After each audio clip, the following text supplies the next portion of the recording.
Deus abençoe muito a sua vida. Tenho certeza que você está sendo abençoado. Amém?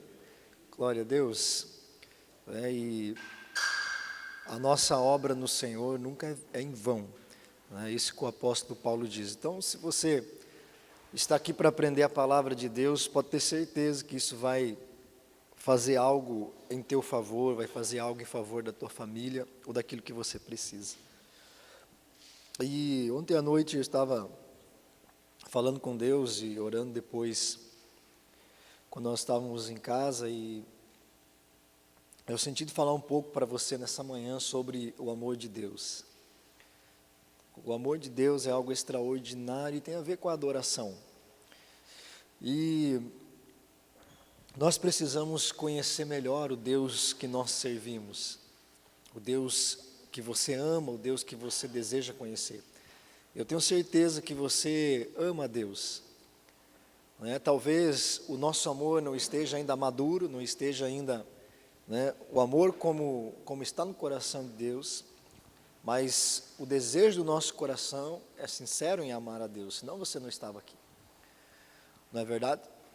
Então eu tenho certeza que você deseja conhecer a Deus e amá-lo e se aproximar dele. E uma das coisas que a adoração faz, que nós aprendemos ontem, né, ela faz com que você tenha o coração como o de Deus. É claro que você não vai ser Deus, claro que você não vai ter a capacidade que Deus tem, é claro que você não vai ter o poder que Deus tem, é claro que você não vai ter a mente que Deus tem no sentido de um ser divino. Mas você como pessoa vai ter no seu coração o que Cristo teve como pessoa. Porque o Senhor Jesus habitou num corpo feito de carne e osso, igual ao seu. E dentro desse corpo ele venceu o pecado, dentro desse corpo ele conseguiu agradar a Deus e obedecer a Deus em todas as coisas. E é isso que Deus espera de nós, que nós nos assemelhemos ao seu Filho. Agora nós precisamos conhecer esse Deus. E a palavra de Deus revela esse Deus e diz que Deus é amor. Deus, ele não tem amor, Deus é amor. Então, a essência de Deus, ou a personalidade de Deus é amor. E o amor de Deus é é muito diferente do nosso, não é? E eu quero mostrar para você algumas coisas a respeito desse Deus que te ama, desse Deus que veio atrás de você. Você não pediu para ser salvo, você não conhecia Ele, você duvidava dEle, você criticava os que serviam Ele. E olha lá, ó, um bando de crente, olha lá, você viu lá o tamanho da saia daquela...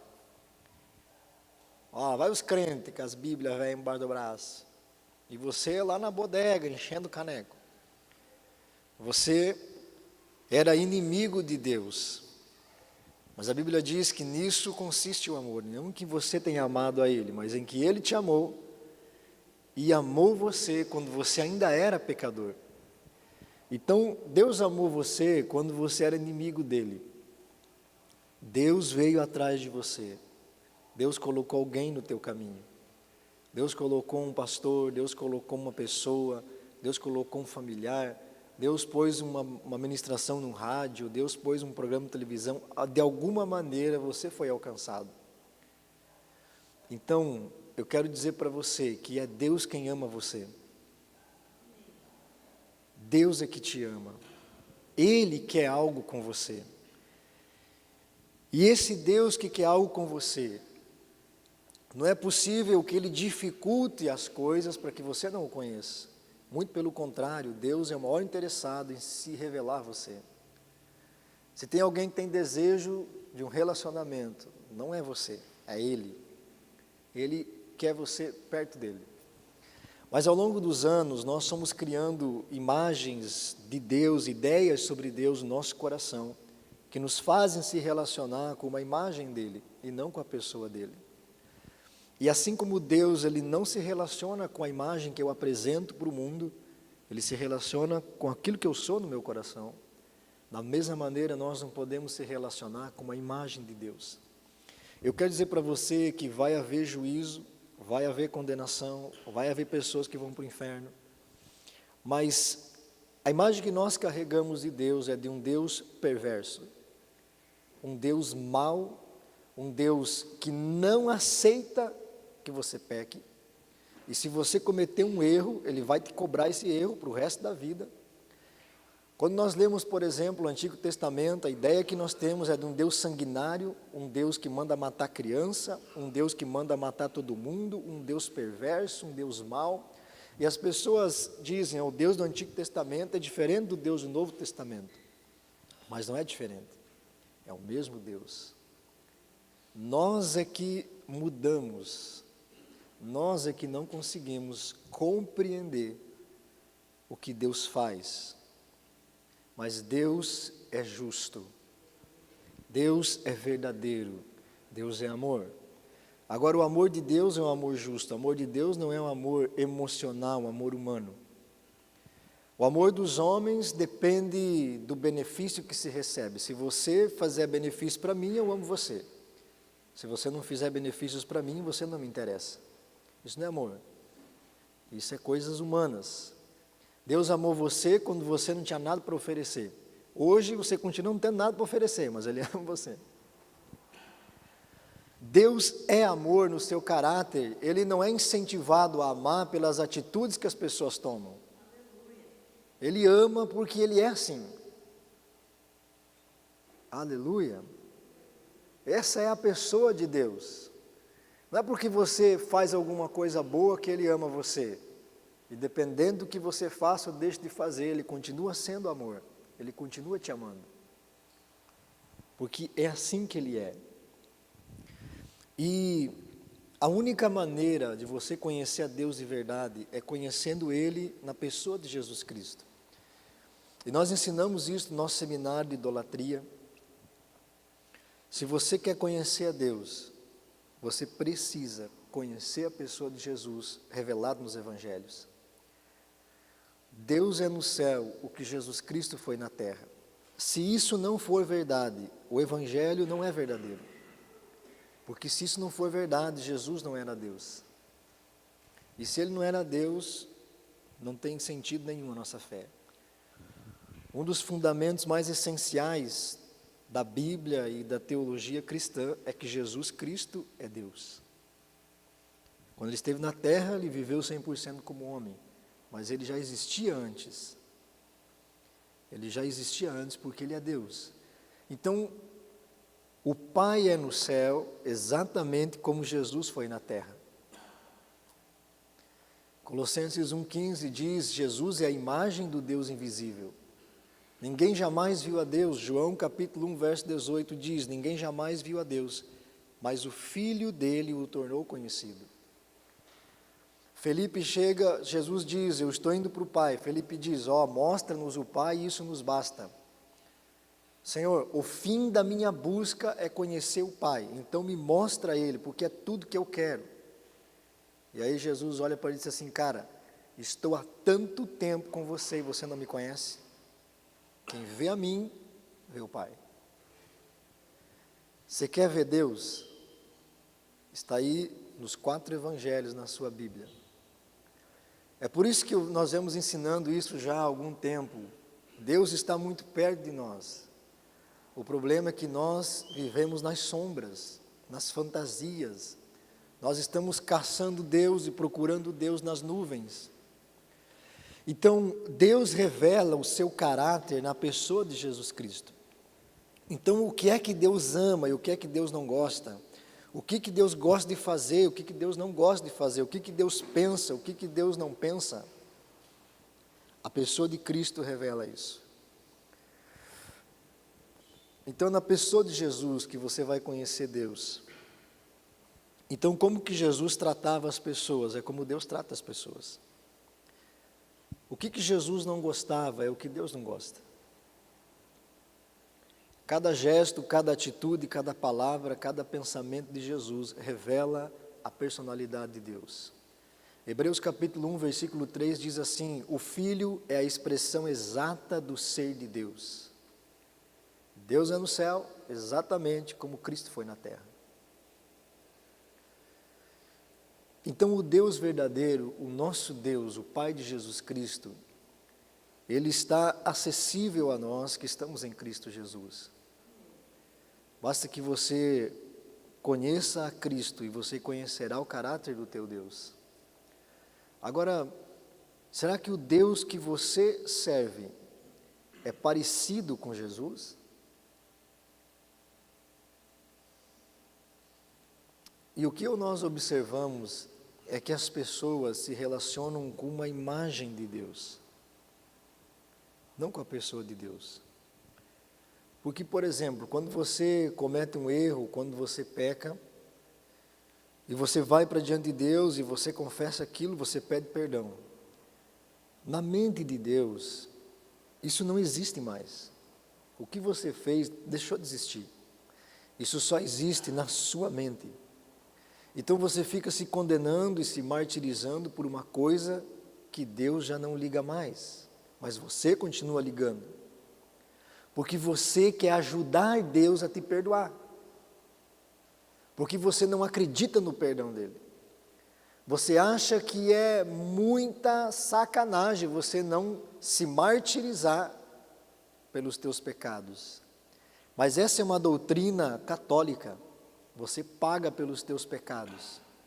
Então você sobe a escadaria de joelho, você paga uma promessa, você carrega uma cruz, você faz romaria lá para Aparecida do Norte, porque você está pagando pelo pecado, ou você está pagando um sacrifício para receber uma dádiva.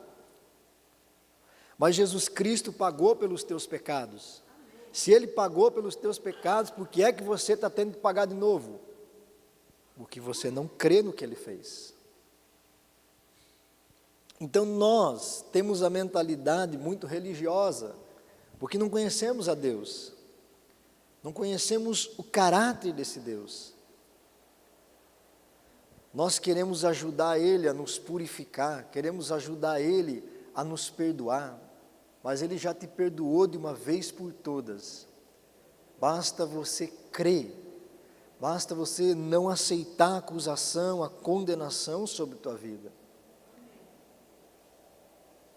Segunda coisa que identifica, quer ver como você não conhece a Deus? Deus vem e corrige você. E diz, pare de ser mentiroso. Deus vem e diz, pare de assistir porcaria. Pare de se misturar com o mundo. Deus corrige você. E aí como é que nós nos sentimos? Não é? O verme do cocô, do cavalo, do bandido. Nós olhamos e dizemos, realmente, não adianta, eu não sirvo para isso, Deus não me chamou, eu não tenho chamado mesmo, porque só faço bobagem, porque... Agora olha o que a Bíblia diz, então, nós recebemos a correção como um castigo, como coisa ruim, como... Não, pastor, eu não valo nada, eu não presto mesmo, tenho que largar a mão de tudo. Olha o que a Bíblia diz. Porque Deus corrige o filho a quem ama. Se você está sendo corrigido, se Deus está chamando a tua atenção, se Deus está puxando a tua orelha, é porque Ele te ama. Não é uma coisa pejorativa. Não é para te humilhar, não é para te jogar para baixo, não é para pisar em você, não é para expor você ao mundo. É para expressar o quanto Ele ama você. Você que tem filhos, você corrige teu filho, por quê? Porque você quer ver ele humilhado? Vamos corrigir esse piá, só para nós dar risada dele depois. Você faz isso porque você sabe que ele precisa aprender o que é certo. Porque se ele não aprender o que é certo, ele vai sofrer muito na vida. A vida vai bater nele. E você não quer ver isso acontecendo. Quando Deus corrige a gente, é por causa do amor que Ele tem por nós. Veja como Jesus tratou a prostituta. Veja como Jesus tratou as pessoas necessitadas. É assim que Deus trata as pessoas. Jesus foi e conversou com pessoas que ninguém conhecia. Pedro, Tiago, João. Eles não eram famosos. Eles não eram artistas da Rede Globo. Eles não eram políticos, eles não eram grandes empresários, eles não eram pessoas importantes, eram pessoas comuns. Mas Jesus veio e foi atrás deles. É vocês que vão andar comigo. Deus é simples na sua personalidade. Deus não é entojado. Deus não é nojento. Deus não olha para um prato e diz, esse aqui eu não como. Esse bife aqui não está muito bem passado e manda outro aí. Jesus diz, quando vocês forem ministrar lá, comam o que tiver na mesa. Agradeçam a Deus pelo que tem. Deus é simples, irmão. Deus é santo, Deus é poderoso, mas Ele é uma pessoa simples, é uma pessoa que ama você profundamente. E eu quero ensinar para você nessa primeira parte, esse amor de Deus revelado num episódio, onde todos nós vemos uma tragédia, vemos um juízo de Deus, mas nós não entendemos o porquê esse juízo se manifestou. Eu quero que você abra comigo Gênesis capítulo 6.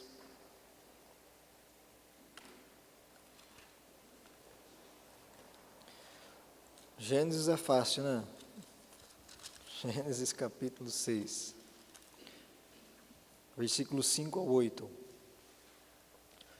Eu creio que todos nós já ouvimos ou já estudamos e lemos sobre o dilúvio. Amém? E nós aprendemos que Deus enviou um dilúvio como um juízo sobre a terra e matou todo mundo. Matou animal, matou os seres humanos. E aí Noé achou graça aos seus olhos, e Noé entrou na arca com a sua família e um casalzinho de animal, e dos animais que Deus considerou puro, levou 7 pares de cada um, e dos outros um casalzinho. E nós sempre olhamos para isso como uma forma de destruição. Deus estava irado contra o pecado, e Deus mandou juízo, e Deus exterminou da face da terra o homem. Mas eu quero mostrar para você, pela palavra de Deus, o que é que Deus fez, e você vai conhecer o amor de Deus. Olha só, Gênesis capítulo 6, versículos 5 a 8. O Senhor viu que a perversidade do homem tinha aumentado na terra, e que toda a inclinação dos pensamentos do seu coração era sempre e somente para o mal. Então o Senhor arrependeu-se de ter feito o homem sobre a terra, e isso cortou-lhe o coração. Disse o Senhor, farei desaparecer da face da terra o homem que criei, os homens, também os grandes animais, os pequenos, as aves do céu. Arrependo-me de havê-los feito. A Noé, porém, o Senhor mostrou benevolência.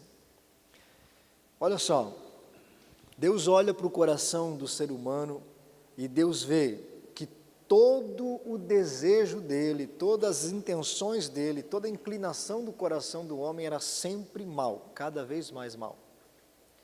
Sempre para o mal, sempre para o mal, sempre para o mal. E então Deus para e diz, arrependo-me de ter feito o homem. Deus olhou para aquela situação e aquilo cortou seu coração. E Deus diz, o homem que eu criei está se destruindo. Seria melhor se eu não tivesse feito. O que Deus está fazendo aqui é algo impressionante. É como se Deus estivesse assumindo a responsabilidade por aquilo que estava acontecendo. Deus não tinha culpa nenhuma nesse negócio. Foi o homem que escolheu.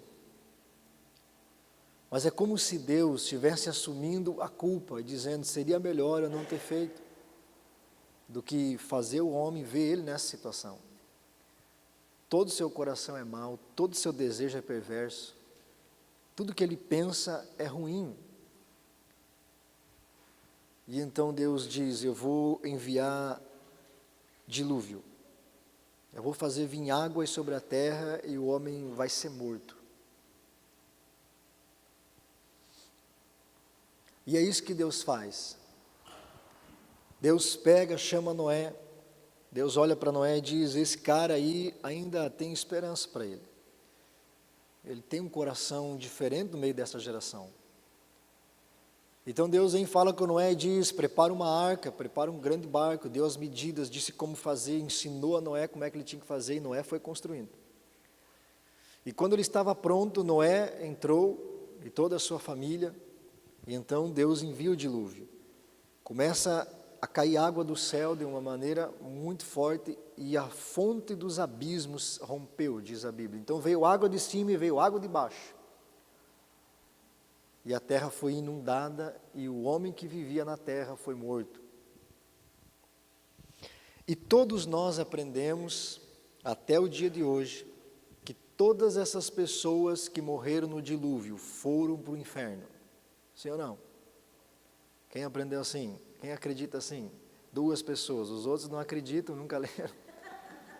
Não é? Do que o senhor está falando, pastor? Da Bíblia, irmão, aqui, ó.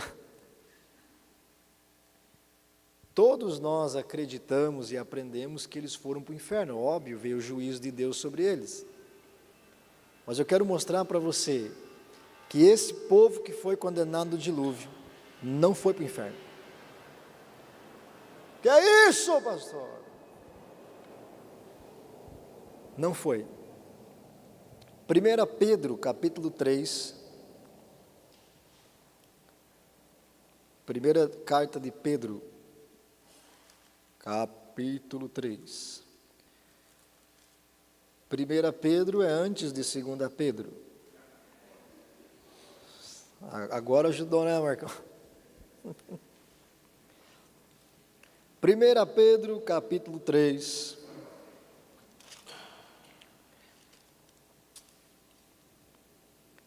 O dia que eu aprendi esse negócio aqui, eu falei, mas não é possível.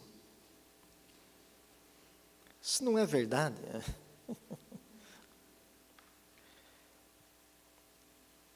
Você precisa conhecer o teu Deus. 1 Pedro capítulo 3, verso 18 ao 22. Todos encontraram? Quero que você leia esse texto aí, marque na sua Bíblia. Olha só o que diz aqui, verso 18. Pois também Cristo sofreu pelos pecados uma vez por todas, o justo pelos injustos, para conduzir-nos a Deus. Jesus sofreu pelos pecados para nos conduzir a Deus, de uma vez por todas. Ele sofreu pelos nossos pecados para nos conduzir a Deus. O justo pelos injustos. Ele foi morto no corpo, mas vivificado pelo Espírito Santo. Ele morreu fisicamente, mas o Espírito Santo ressuscitou. No qual, no Espírito Santo, também foi e pregou aos espíritos em prisão. Jesus morre e desce até o Hades e prega aos espíritos em prisão. O Hades era o lugar onde ia todos aqueles que morriam antes da ressurreição de Jesus. O Hades é dividido em 3 partes. Na antiga aliança, Hades, Seol, abismo, sepultura, são palavras que definem o mesmo lugar. Ele é dividido em 3 partes. Existe o seio de Abraão, onde ficavam todos aqueles que criam na promessa da vinda do Messias. Abraão, Isaque, Jacó, Elias, Eliseu, Moisés, estava todo mundo lá. Davi, Salomão, não é? Sabe que Salomão foi? Foi. Salomão, estava todo mundo lá. E havia um abismo profundo. Depois do seio de Abraão tinha um abismo. E nesse abismo existem alguns demônios acorrentados, que está escrito lá em Judas, que serão soltos na grande tribulação.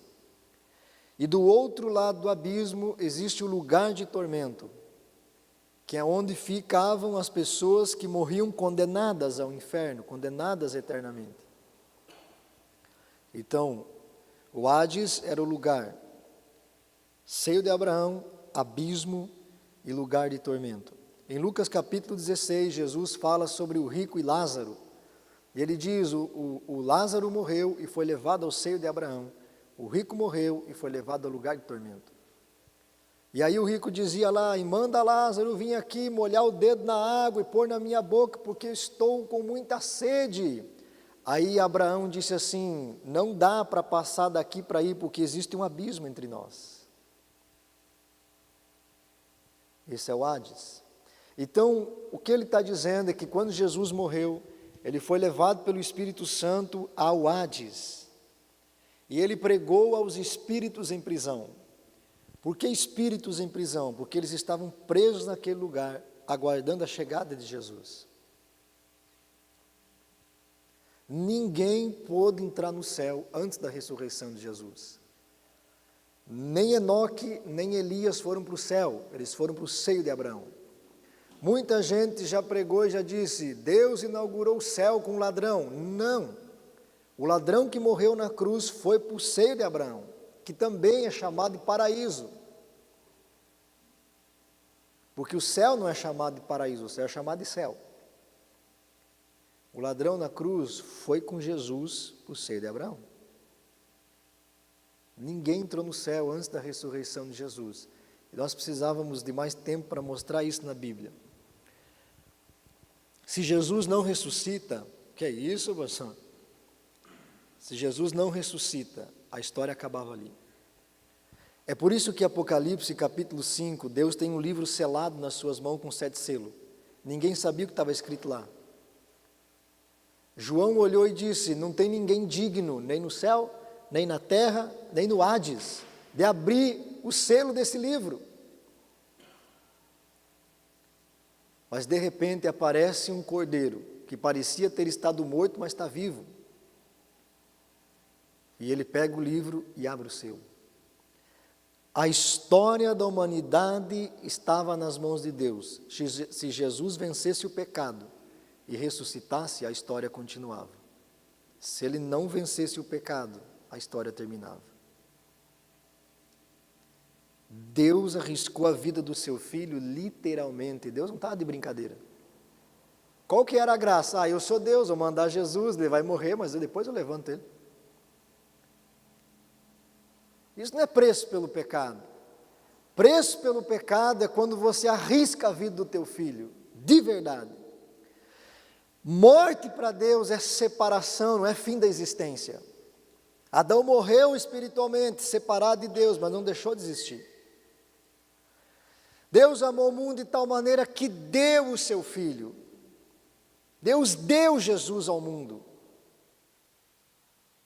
Ele deu. Jesus estava no corpo de um homem. Hebreus diz, ele foi tentado em todas as coisas. O grande sacrifício de Jesus Cristo não foi o seu sofrimento físico, do Getsêmani e a morte na cruz. Foi viver 33 anos dentro de um corpo de homem sem pecar. Hebreus capítulo 5, verso 7 em diante, diz assim, durante os seus dias de vida na terra, Jesus ofereceu a Deus clamor, lágrimas, súplicas em alta voz àquele que o podia salvar da morte, sendo ouvido por causa da sua reverente submissão. Embora sendo filho, ele aprendeu a obedecer por meio daquilo que sofreu. Jesus não chorou só 2 vezes Durante todos os seus dias de vida na terra, ele clamava, ele orava, ele chorava, ele suplicava para que Deus o livrasse da morte. Agora, de qual morte que ele clamava para Deus o libertar? Da morte da cruz? Não. Ele sabia que tinha nascido para isso. Quando ele está no jardim do Getsêmani, suando gotas de sangue, ele diz: Pai, passa de mim esse cálice, contudo, seja feita a tua vontade. E a vontade de Deus foi feita. Ele foi crucificado. De qual morte Jesus clamava para que Deus o livrasse? Da morte do pecado. Porque se Jesus pecasse, ele morreria como qualquer um de nós, espiritualmente. Ele seria separado de Deus. E o seu sangue não poderia ser oferecido em sacrifício. Por que é que Deus não matou Abraão pelos teus pecados? Por que é que Deus não matou José, um homem santo, pelos teus pecados? Por que é que Deus não sacrificou Elias, Eliseu, homens de Deus? Porque todos pecaram. E quando você peca, o teu sangue não serve mais para redimir os pecadores. Ninguém que peca ressuscita dos mortos. Por isso ninguém ressuscitou dos mortos para entrar no céu antes de Jesus. Se Jesus pecasse, ele não ressuscitaria dos mortos. Deus apostou a vida do seu filho. Deus corria um risco sério, real, de viver separado de Cristo para sempre. Deus não está de brincadeira com você. Você precisa conhecer o teu Deus. Ele deu Jesus. E Jesus teve que aprender a vencer o pecado por meio do sofrimento. 33 anos no corpo de homem, dizendo não. Os fariseus diziam: você é filho do diabo, você é endemoniado. Jesus não podia odiar eles. Você consegue entender o que é isso? Jesus não podia sentir ódio. Falavam pelas costas de Jesus, inventavam calúnias. Irmão, se alguém não te cumprimentar na igreja, você não vem mais. Falavam de Jesus, chamavam ele de endemoniado, filho do diabo.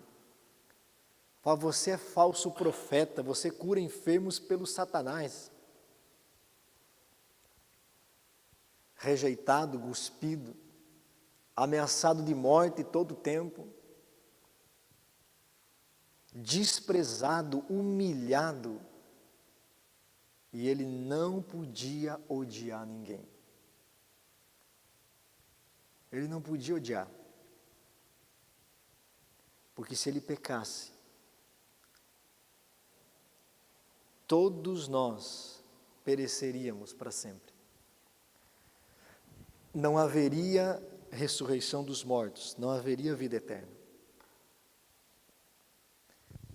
Deus entregou Jesus. E se ele peca, ele não pode ressuscitar. Jesus só pôde derramar o seu sangue no jardim do Getsêmani até a cruz, porque ele não tinha pecado.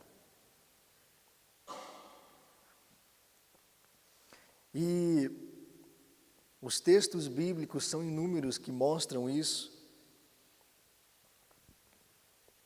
4 dias antes de Jesus ser crucificado, Jesus morreu exatamente na Páscoa, na sexta-feira.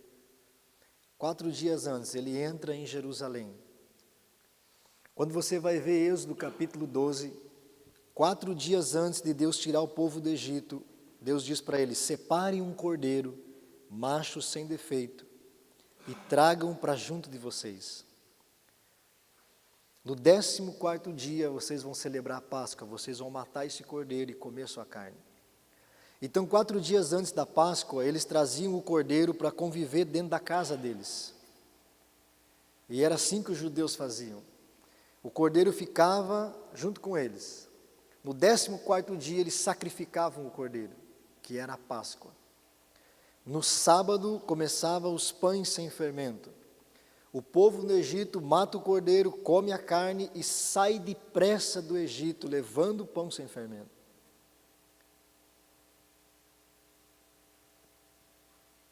Jesus entra exatamente 4 dias antes em Jerusalém. E ele é examinado para ver se não tinha defeito.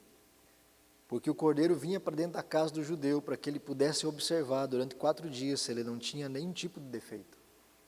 Se ele não tinha bicho, se ele não tinha pata quebrada, se ele não tinha defeitos, se não era cego, se tinha problemas, algum tipo de problema. Porque um cordeiro defeituoso não podia ser oferecido.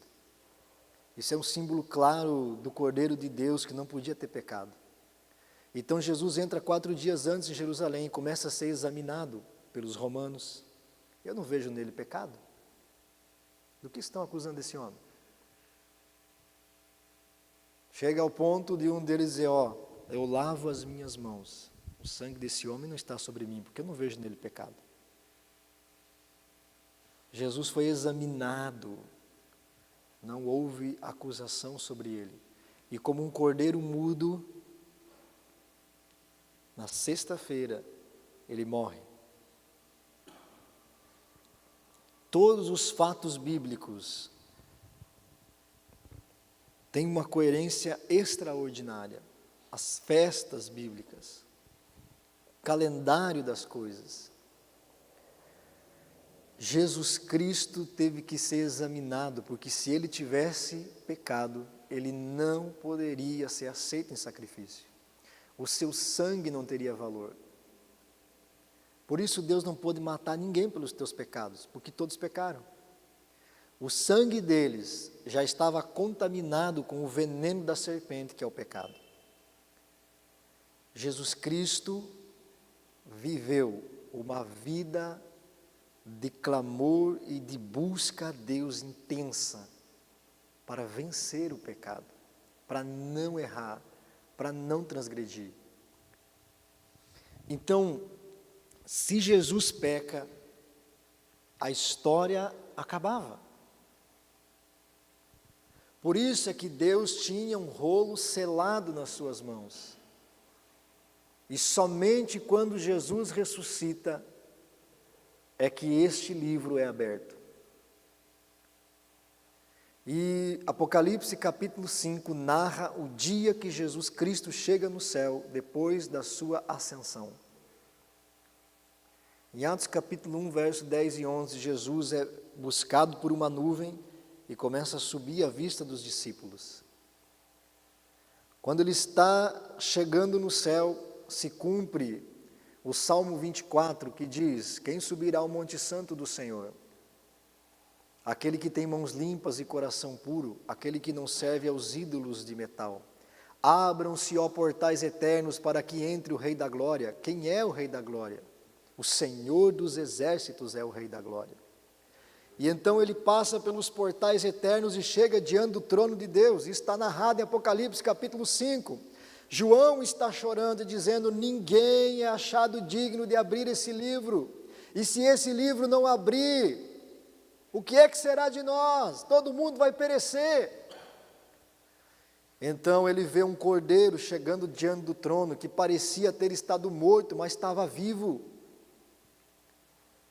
E aí um dos 24 anciões diz assim: calma, João, o leão da tribo de Judá venceu, e ele é digno de abrir esse livro. E então ele recebe das mãos de Deus um livro, um rolo selado, e ele abre o primeiro selo, e então começa a se revelar os desdobramentos futuros, porque a história vai continuar. Se Jesus não volta dos mortos, tudo tinha acabado.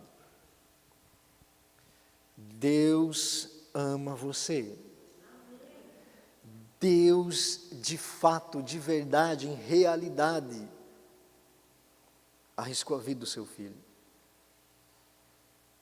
Não foi um jogo divino, de que se não der certo, eu sou Deus, eu dou um jeito aqui e resolvo.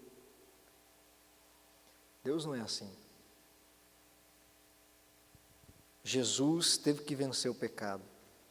E Pedro diz que quando ele morre fisicamente, ele desce e vai pregar os espíritos em prisão, que estavam aguardando ele chegar. E Jesus chega lá e anuncia que ele era o Messias. Olha só, verso 19, 2 Pedro 3, no qual também foi e pregou os espíritos em prisão. E ele diz quem eram esses espíritos em prisão, a que Pedro está se referindo. Verso 20, que há muito tempo desobedeceram, quando Deus esperava pacientemente nos dias de Noé, enquanto a arca era construída. Ele pregou aos espíritos em prisão, que há muito tempo foram desobedientes, enquanto Noé montava a sua arca. Aleluia. Nela, na arca, apenas algumas pessoas, a saber 8, foram salvas por meio da água. Isso é representado pelo batismo que agora também salva vocês. Não a remoção da sujeira do corpo, mas o compromisso de uma boa consciência diante de Deus, por meio da ressurreição de Jesus Cristo, que subiu aos céus e está à direita de Deus. A Ele estão sujeitos anjos, autoridades e poderes.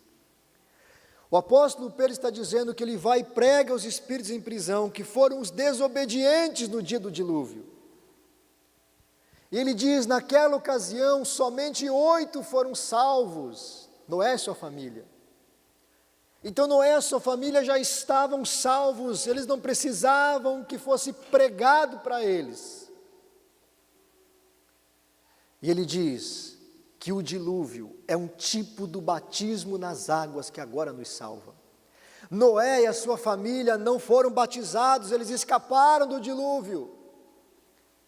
Deus forçou um batismo coletivo no mundo para salvar o homem.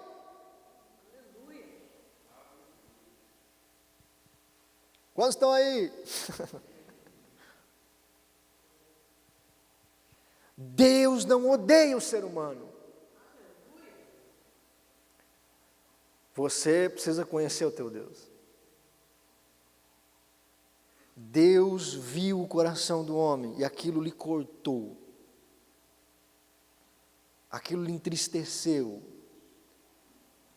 E Deus estava dizendo, é como se Ele estivesse dizendo, eu sou responsável por isso. Seria melhor não ter feito.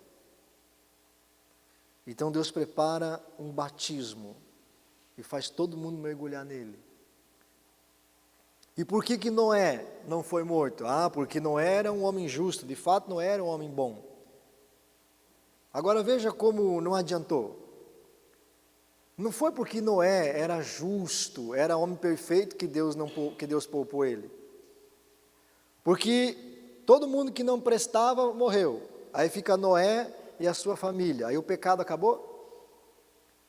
Ficou pior, irmão. Aí começa a vir os descendentes de Cão, que são os cananeus, que moravam na terra de Canaã, a terra que Deus prometeu a Abraão. E sabe o que os descendentes dele faziam? Sacrificavam crianças a demônios. Crianças recém-nascidas eram colocadas no altar de pedra e sacrificadas. Eram feitos rituais de prostituição coletiva, ao ar livre, na frente de crianças, cachorros, animais fazendo sexo com pessoas, era o inferno. Descendência dos justos. Noé teve que ser poupado, porque se Deus extermina o mundo inteiro, como é que Jesus ia vir? Da descendência de Noé vem o Messias. Então ele teve que ser segurado. Por isso ele é chamado de justo. Não é porque ele era justo, porque não existe um justo sequer. Ele foi justificado porque da sua descendência veio o justo. Olha o que Pedro diz: o justo pelos injustos. Então o Messias vem da descendência de Noé, porque ele precisava vir da descendência humana também. E ele salva os desobedientes do dilúvio. E eles sobem com Jesus quando ele ressuscita. Salmo 88, 10 ao 12, vamos lá. Alguns salmos, muitos deles, são salmos messiânicos e outros são salmos escatológicos. Esses salmos, eles dão detalhes de coisas que aconteceram na obra redentora de Cristo, que não estão revelados nos evangelhos, mas que pelo Espírito Santo, muitos anos antes, foi falado pela boca dos salmistas, principalmente por Davi. O Salmo 88 é um salmo que narra a descida de Jesus Cristo até o Hades, dá detalhes e fala das orações que Jesus fazia enquanto estava morrendo na cruz e quando ele descia até esse lugar. Salmo 88, versículo 10 até o 12. Salmo 88, 10 ao 12 diz: acaso mostras as tuas maravilhas aos mortos? Acaso os mortos se levantam e te louvam? Será que o teu amor é anunciado no túmulo e a tua fidelidade no abismo da morte? Acaso são conhecidas as tuas maravilhas nas regiões das trevas e os teus feitos de justiça na terra do esquecimento? Olha só o que ele está dizendo: será que o teu amor é capaz de ser anunciado na região dos mortos? Será que o teu amor é tão grande a ponto de resgatar quem está morto? Quem está na região da morte? Quem está condenado ao inferno? O amor de Deus chegou lá. O amor de Deus foi até onde estavam os mortos, para dar-lhes oportunidade de vida eterna. O amor de Deus foi até você que estava morto, nos teus pecados e nos teus delitos, e te deu vida eterna. Efésios capítulo 4, versículo 8. Efésios capítulo 4, versículo 8. O apóstolo Paulo está falando sobre a ressurreição de Jesus. Ele cita um salmo, que nós já vamos ler ele, mas eu quero citar ele aqui no Novo Testamento para você ver. Efésios capítulo 4, vamos ler o verso 7 e 8. Olha só o que ele diz: e a cada um de nós foi concedida a graça, conforme a medida repartida por Cristo. Por isso é que foi dito. Então ele cita o Salmo 68, verso 18. Quando ele subiu em triunfo às alturas, levou cativos muitos prisioneiros e deu dons aos homens. O que significa ele subiu, senão que também havia descido às profundezas da terra? Aquele que desceu é o mesmo que subiu acima de todos os céus, a fim de encher todas as coisas. Ele está falando da descida de Jesus até o lugar dos mortos, da sua ressurreição. Ele diz, quando ele subiu em triunfo às alturas, quando ele ressuscitou, cumpriu-se o Salmo 68, verso 18. E o que é que está escrito no Salmo 68, verso 18? Vá lá comigo. Porque quando Paulo cita o Salmo 68, verso 18, ele já cita esse salmo interpretando o seu entendimento a respeito disso. Então, por isso que é quando você lê no Antigo Testamento, você vê que existem algumas colocações diferentes no salmo. É porque Paulo já encaixou o entendimento que ele está tendo, no contexto que ele está escrevendo. Agora olha só, Salmo 68, versículo 18. O Salmo 68 também narra o episódio da morte de Jesus, a sua descida até o Hades. E olha só o que diz, verso 18: quando subiste em triunfo às alturas, ó Senhor Deus, levaste cativos muitos prisioneiros, recebestes homens como dádivas, até mesmo rebeldes. Meu Deus. Quando o Senhor subiu em triunfo às alturas, quando ressuscitou, tomou cativo o cativeiro, Jesus tira o seio de Abraão do Hades e leva todo mundo para o céu. Por isso que Mateus 27 diz que quando ele morre, sepulturas foram abertas, e após a sua ressurreição, muitos santos foram vistos em Jerusalém, porque eles estavam subindo com Jesus quando ele ressuscita. A grande maioria foi direto, foi invisível, mas alguns apareceram em Jerusalém. Já pensou? Você está lá almoçando, sentado na mesa, de repente seu parente que faz 50 anos que morreu aparece. Bum! Os santos apareceram em Jerusalém, saíram dos túmulos, os seus corpos foram vistos. Se tivesse um mais engraçadinho, né, ia botar pavor na galera.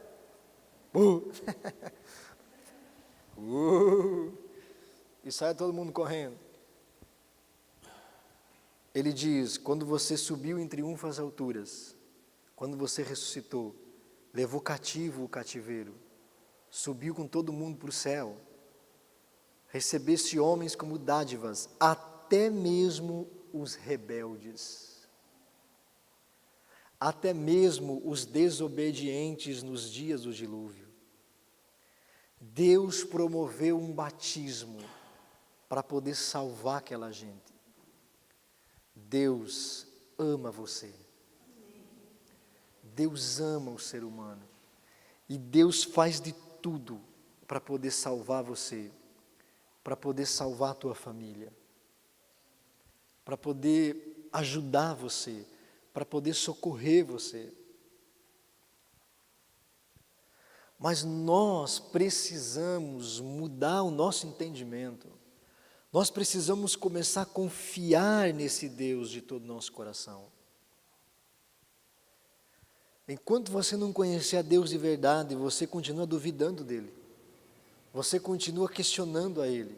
Você continua vivendo num lugar longe dEle. Você continua procurando Ele em lugares errados. Você continua flutuando pelo universo, tentando achar alguma coisa. Deus está presente. Deus te ama. Ele é o maior interessado em conhecer o teu coração e fazer com que você conheça o coração dele.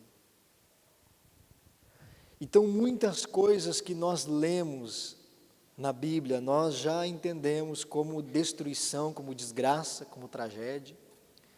Por trás de muitas tragédias está o amor de Deus para resgatar a pessoa. Muitas pessoas dizem, como é que Deus pode ter mandado matar crianças? Deus mandava matar crianças, não queria nem saber. Porque Deus era perverso? Não. Porque as crianças não eram condenadas.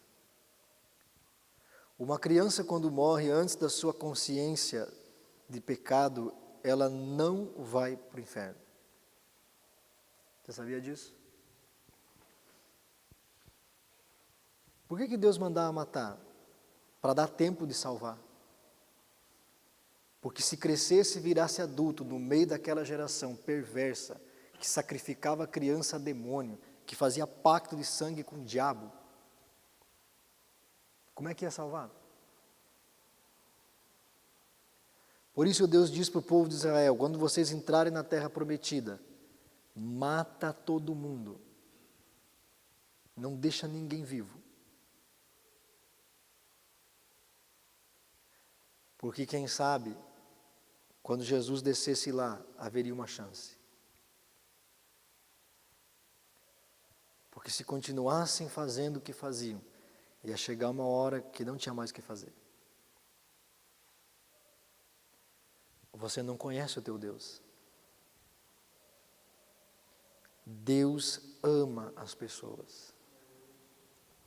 Deus ama você. O dilúvio não foi um juízo para destruir o homem, enfiar ele no inferno, para todo mundo ver que tem um inferno e que você está indo para lá. Que novidade, nós já sabíamos que está indo para lá. Deus dá esperança de salvação. Agora, vai haver juízo. Existe um inferno e existe pessoas que estão lá e existem pessoas que vão para lá. Porque Deus é justo. Deus não é bonachão. Deus não é aquele que assim, tá bom, no final a gente passa uma borracha nisso aí e fica tudo certo. Ele não poupou nem o seu filho. Você acha que ele vai poupar um ser humano? Se a pessoa tiver todas as chances de ser salva e rejeitar, não há o que possa ser feito. Então, eu não quero que você entenda errado isso. Eu só quero que você conheça o caráter do teu Deus. Ele vai fazer de tudo para te salvar. Ele vai fazer de tudo para te socorrer. Talvez seja meio escandaloso o que eu vou dizer para você, mas eu já visitei muita gente à beira da morte. E muitas vezes as pessoas não entendem porque é que uma pessoa antes de morrer passa por tanto sofrimento. Eu já vi pessoas que antes de morrer ficavam 10, 12 dias sem comer nada.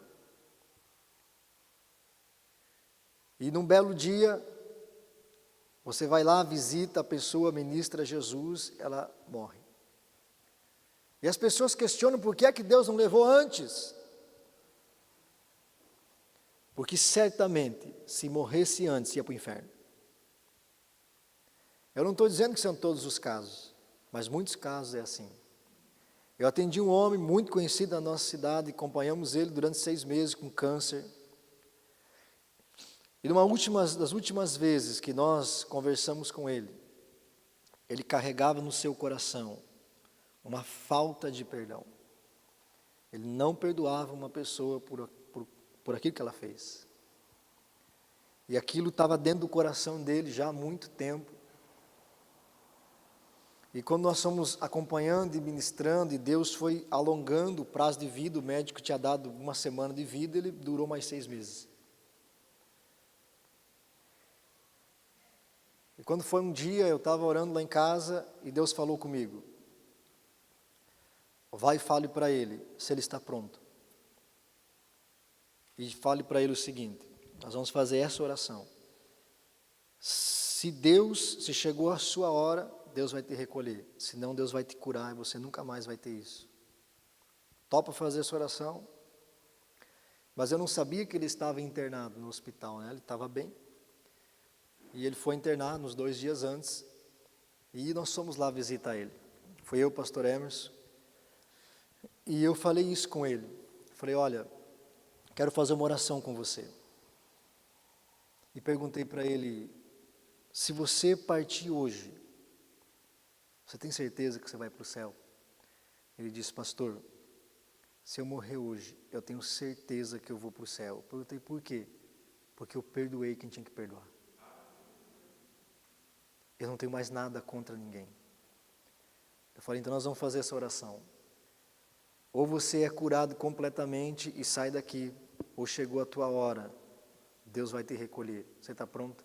Pode fazer. Nós oramos, alguns dias depois ele morreu. Você não entende, por isso que você questiona. Por isso que você duvida, porque você acha que Deus esqueceu. Você acha que Deus abandonou. Deus não abandonou ninguém.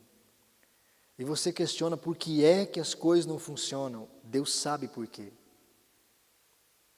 Muitas vezes Deus está te livrando de ciladas que vão acabar com a tua vida. Muitos relacionamentos terminam e você diz por que é que aconteceu. Deus sabe o porquê aconteceu. Nós questionamos a Deus porque não conhecemos o seu amor. Deus diz para o povo de Israel em Jeremias 29, eu sei os pensamentos que tenho a respeito de vocês, pensamentos de paz, não de destruição. Deus fala isso para eles quando eles estavam no cativeiro da Babilônia. Então, muitas vezes, Deus proporciona ou permite situações para conseguir resgatar uma pessoa. Às vezes é o único jeito de resgatar uma pessoa. Porque quando o ser humano está sofrendo, ele baixa a bola. Quando o ser humano passa pela dificuldade, ele se humilha. Ele pede socorro.